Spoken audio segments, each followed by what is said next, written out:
Halo, kita ketemu lagi pada serial pembelajaran tentang statistik deskriptif. Pada sesi ini, kita akan membahas tentang distribusi frekuensi. Jadi di dalam sesi ini kita akan membahas tentang apa itu distribusi frekuensi dan bagaimana kita bisa membuat tabel distribusi frekuensi. Pada sesi sebelumnya, kita sudah membahas tentang data statistik.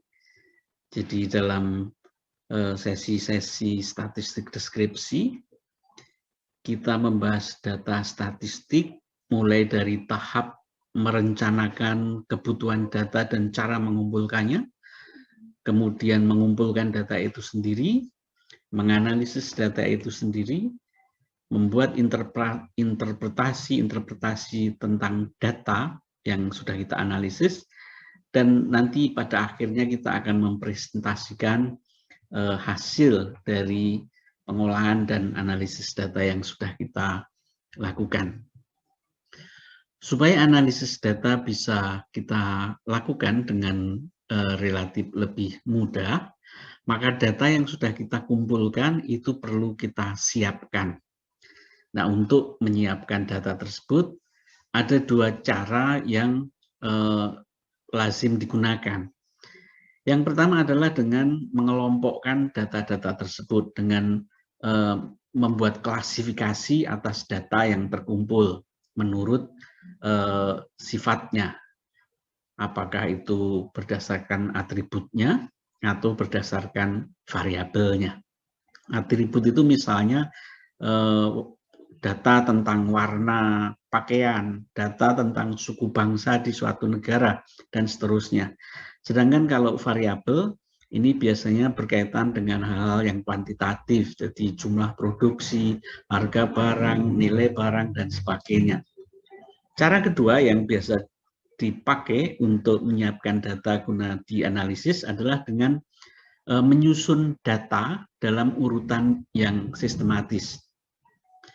Penyusunan data secara sistematis tersebut bisa dilakukan berdasarkan waktu, berdasarkan daerah, atau berdasarkan frekuensi. Jadi menyusun data secara sistematis berdasarkan waktu itu juga sering disebut time series, chronological, atau historical series. Sedangkan menurut wilayah juga sering disebut geographical series. Sedangkan susunan sistematis menurut frekuensi itu biasa disebut dengan frekuensi atau condition series. Nah, dalam sesi ini kita akan membahas bagaimana kita menyiapkan data untuk dianalisis dengan cara menyusun data tersebut dalam urutan yang sistematis menurut frekuensi dalam bentuk tabel distribusi frekuensi. Tabel distribusi frekuensi ini sebenarnya satu hal yang relatif sederhana. Jadi tergantung kebutuhan kita, tergantung selera kita. Jadi kalau Anda menginginkan tabel yang sederhana, Anda bisa menggunakan tabel yang ada di kanan atas. Ini simple frekuensi tabel, atau bentuk tabel distribusi frekuensi yang lebih sistematis seperti yang ada di kanan bawah. Nah, pada bentuknya yang simple frequency table, kita hanya membuat daftar dari data yang kita miliki, kemudian kita lakukan tabulasi untuk menghitung jumlah data dengan nilai tertentu, dan setelah itu kita akan mendapatkan nilai frekuensi dari masing-masing data. Kalau ingin yang lebih sistematis, kita bisa menggunakan group frequency table. Caranya adalah dengan menentukan kelas-kelas, dengan menentukan kelompok-kelompok data. Nah, kalau itu sudah dilakukan, menentukan kelas, kemudian mengelompokkan data, kita lakukan tabulasi, dan kemudian kita akan mendapatkan data frekuensi. Supaya lebih sistematis, dalam mengerjakan penyusunan data secara sistematis ini, kita bisa memilih tabel distribusi frekuensi yang lebih sistematis. Nah, untuk menyiapkan tabelnya, ada dua hal yang pertama-tama harus kita tetapkan. Yang pertama adalah jumlah kelas, dan yang kedua adalah interval kelas. Jumlah kelas ini merupakan jumlah kelompok data yang kita tetapkan sejak awal ya. Ini 1, 2, 3, 4, 5, 6, 7, dan seterusnya. Sedangkan interval kelas adalah lebar kelas. Lebar suatu kelas itu dibatasi oleh batas bawah kelas dan batas atas kelas. Batas bawah kelas itu nilai yang ada di sebelah kiri, batas atas kelas ada di sebelah kanan. Nah, lebar kelas ini atau interval kelas ini nanti juga harus kita tetapkan lebih dahulu. Jadi dua hal ini, jumlah kelas dan interval kelas, yang harus kita tetapkan pertama-tama. Secara sistematis, menentukan jumlah kelas dan interval kelas itu bisa kita lakukan dengan memanfaatkan rumus-rumus yang sudah ada. Jadi untuk menentukan jumlah kelas, kita bisa menggunakan rumus yang dibuat oleh Sturgis. Rumusnya adalah K itu jumlah kelas, K sama dengan 1 ditambah 3,3 kali log N.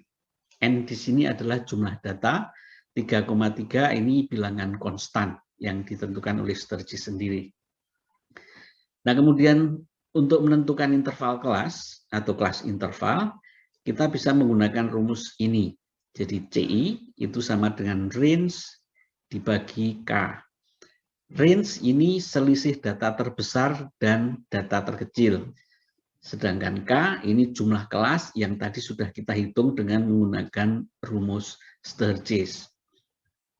Nah, kalau jumlah kelas dan interval kelas sudah kita tetapkan, maka kita siap untuk mengisi tabel distribusi frekuensi dengan data yang kita miliki. Sekarang kita lihat satu-satu. Yang pertama, bagaimana menentukan jumlah kelas. Dari data mentah yang kita miliki, kita mesti mencari informasi penting yang ada di dalam data ini. Yang pertama adalah jumlah datanya, N. Nah, data ini ada 4 baris, 1, 2, 3, 4, kemudian masing-masing baris, ini ada 10 data, sehingga total datanya ada 40, atau N sama dengan 40. Kemudian data terbesar dalam kelompok data yang kita miliki ini adalah 168, dan data yang paling kecil adalah 110. Nah, sehingga sekarang kita mempunyai 3 informasi penting berkaitan dengan data mentah yang kita kelola ini. Yang pertama, N-nya, jumlah datanya 40, data terbesarnya 168, dan data terkecil 110. Seperti tadi sudah kita lihat, untuk menentukan jumlah kelas, kita bisa menggunakan rumus Sturgis. K sama dengan 1 plus 3,3 kali log N. Nah, ada hal baru di sini, log N. Log N itu berarti log dari jumlah data. Tadi kita tahu N-nya 40, berarti log N di sini log 40. Log 40 ini bisa kita cari menggunakan kalkulator, atau kita bisa menggunakan Microsoft Excel untuk mempermudah. Nah, kalau Anda hitung, log N, log 40, ini besarnya sama dengan 1,6. Nah, kalau angka-angka ini kita masukkan ke dalam rumus Sturgis, maka kita akan peroleh angka ini. K sama dengan 1 ditambah 3,3 kali log 40. Sama dengan ketemunya 6,28. 6,28 ini kita bulatkan menurut aturan matematika. Jadi kita, karena angka di belakang koma ini lebih kecil dari setengah, maka dibulatkan ke bawah, sehingga jumlah kelas untuk data yang kita miliki sama dengan 6, atau K sama dengan 6. Kemudian bagaimana kita menentukan interval kelas. Nah, interval kelas kita tentukan juga dengan rumus yang tadi sudah kita bahas pada slide sebelumnya. CI sama dengan range per K. Nah, tadi kita sudah mempunyai informasi penting dari data kita. N-nya 40, data terbesar 168, data terkecil 110, dan jumlah kelas tadi sudah kita hitung dengan rumus Sturgis, K sama dengan 6. Nah, data-data ini yang kita masukkan ke dalam rumus kelas interval. Range-nya itu data terbesar dikurangi data terkecil, 168 dikurangi 110, sama dengan 58. K-nya jumlah kelas tadi sudah kita hitung, K-nya sama dengan 6. Sehingga CI sama dengan 58 dibagi 6 sama dengan 9,67. Nah, ada konsensus di dalam statistik ya, besaran atau nilai kelas interval itu sebaiknya merupakan angka kelipatan 5. Jadi bisa 5, 10, 15, 20, dan seterusnya. Jadi kalau kita mempunyai hasil perhitungan kelas interval sama dengan 9,67, maka angka 9,67 ini kita bulatkan ke angka kelipatan 5 yang terdekat, yaitu 10. Nah, jadi sampai tahap ini kita sudah mempunyai dua hal penting. Yang pertama, jumlah kelas K itu sama dengan 6, dan kelas interval itu sama dengan 10. Nah, berdasarkan dua hal tersebut, kita bisa mulai menyusun kelas-kelas di dalam tabel distribusi frekuensi seperti ini. Jadi kelas-kelasnya kita susun. Jadi tadi kita tahu jumlah kelasnya ada 6, 1, 2, 3, 4, 5, 6. Kemudian kelas intervalnya ada 10. Kelas yang pertama kita mulai dengan data terkecil yang kita miliki. Tadi data terkecil kita kan 110. Nah, dihitung dari 110 ini menjadi namanya batas bawah kelas yang pertama. Dari sini kita hitung batas bawah kelas yang pertama, batas atas kelas yang pertama. Tadi kelas intervalnya kan 10. Sehingga kalau data dimulai dari 110, maka batas atas dari kelas yang pertama adalah 119. Kelas kedua dimulai dengan 120, kelas ketiga 130, dan seterusnya. Setiap kelas ini mempunyai kelas interval yang sama, yaitu 10, dan jumlah kelasnya ada 6. Nah, kalau kelas-kelasnya sudah siap, kemudian kita mengisi kolom frekuensi, kolom jumlah data per kelas. Ini dengan mudah bisa kita lakukan kalau kemudian data mentah ini kita urutkan, mulai dari data terkecil sampai data terbesar. Kemudian kita lakukan tabulasi atas data yang sudah urut ini, hasilnya kita tuliskan ke dalam kolom frekuensi seperti ini. Nah, ini contoh tabel distribusi frekuensi yang sangat sederhana, hanya terdiri dari dua kolom, yaitu kolom kelas dan kolom frekuensi. Nah, dalam dunia nyata, tabel distribusi frekuensi itu biasanya lebih lengkap, dalam arti mempunyai lebih banyak kolom, tidak hanya dua. Biasanya sebuah tabel distribusi frekuensi itu minimal akan memuat kolom-kolom seperti ini. Kelas, frekuensi, nilai tengah, tepi kelas, dan frekuensi kumulatif yang terdiri dari dua, yaitu frekuensi kumulatif kurang dari dan frekuensi kumulatif lebih dari. Dua kolom yang pertama tadi sudah kita isi. Kemudian kita lihat kolom ketiga, nilai tengah atau simbolnya X ya. Nilai tengah ini kita hitung dengan cara menjumlahkan batas bawah dan batas atas, kemudian dibagi dua. Jadi 110 ditambah 119 dibagi dua. Ini hasilnya nanti ketemu di sini 114,5. Dan seterusnya, masing-masing kelas dihitung nilai tengahnya dengan cara yang sama. Batas bawah tambah batas atas dibagi 2. Itu kolom yang ketiga. Kolom yang berikutnya tepi kelas. Anda perhatikan tabel ya, tepi kelas itu nanti nilainya tidak ditulis sejajar dengan frekuensi maupun nilai tengah, tetapi ditulis di garis batas, perbatasan antar kelas. Nah, nilai tepi kelas untuk kelas yang pertama ini itu diperoleh dengan cara mengurangi batas bawah kelas yang pertama dengan setengah. Artinya nilai tepi kelas untuk kelas yang pertama ini adalah 110 dikurangi setengah sama dengan 109,5. Dan seterusnya untuk kelas-kelas berikutnya juga dihitung dengan cara yang sama. Jadi untuk kelas yang kedua, tepi kelasnya adalah 120 dikurangi setengah, sehingga di sini nanti angkanya adalah 119,5. Kelas yang ketiga adalah 129,5, 130 dikurangi setengah. Kelas yang ini adalah 149,5 dan seterusnya. Nah, kemudian dua kolom yang terakhir itu kolom frekuensi kumulatif, kurang dari dan lebih dari. Ini caranya kita perhatikan kolom frekuensi dan kolom tepi kelas.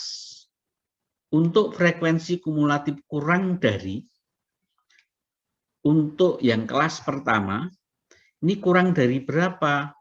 Kurang dari tepi kelas. Jadi frekuensi kumulatif kurang dari, tadi tepi kelasnya kan 109,5. Jadi frekuensi kumulatif kurang dari 109,5 adalah berapa? Dituliskan di sini. Nah, tadi data terkecil kita kan 110. Maka kalau kemudian diminta mencari berapa frekuensi data yang kurang dari 109,5, pasti tidak ada. Artinya di sini ditulis 0. Untuk kelas yang kedua, berapa frekuensi kumulatif yang kurang dari di sini? Tadi nilainya di sini kan 119,5. Nah, yang kurang dari 119,5 kan hanya 1, sehingga di sini ditulis 1. Selanjutnya, ini nanti ditulis kumulatifnya kan 4. Kemudian di sini 11. 11 itu adalah 7 ditambah 4. Kemudian di sini 14 ditambah 7 tambah 3 tambah 1. Ini ada 25 dan seterusnya. Nah, sedangkan untuk frekuensi kumulatif lebih dari, itu frekuensi kumulatif lebih dari ini tadi, tepi kelas yang pertama kan 109,5. Artinya semua data yang kita miliki itu pasti lebih besar dari 109,5.